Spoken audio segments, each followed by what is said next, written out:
দিনের বেলায় যত সুন্দর দেখায়, রাতের বেলায় ততটাই ভয়ঙ্কর। অলঙ্কাপুরীর লোকেরা রাতে নিজেদের বাড়ি থেকেও বেরোতে পারে না, কারণ বাইরে চিত্রার ভূত ঘুরতে থাকে, আর রাতেও যাকেই দেখতে পায়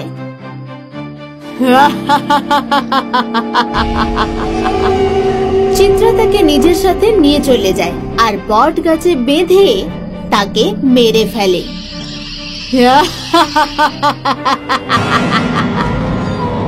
এভাবেও অনেককেই মেরে ফেলেছে।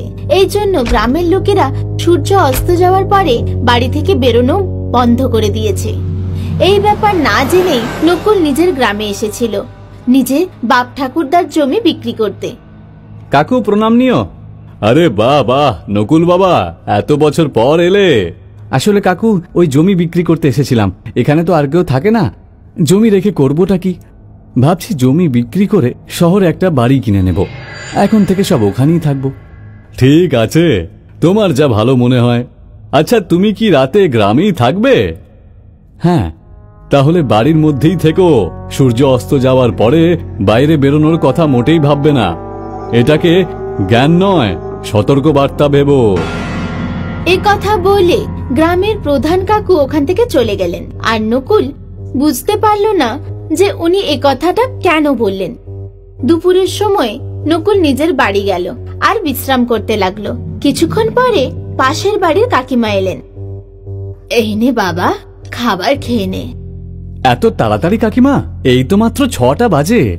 আসলে ব্যাপারটা হলো, সূর্য অস্ত যাওয়ার পর বাড়ি থেকে বাইরে বেরোনো যাবে না, এই জন্য তাড়াতাড়ি নিয়ে চলে এসেছি। তোর যখন ইচ্ছে করবে খেয়ে নিস। আচ্ছা কাকিমা। কাকিমা বেরিয়ে যাওয়ার পর নকুল ভাবতে শুরু করলো যে এই বাড়ি থেকে না বেরোনোর ব্যাপারটার কারণটা কি। কিছুক্ষণ পরে ও খাবার খেলো আর বিছানায় গিয়ে শুয়ে পড়লো। হঠাৎ মাঝরাতে ও কারোর হাসির আওয়াজ শুনতে পেল।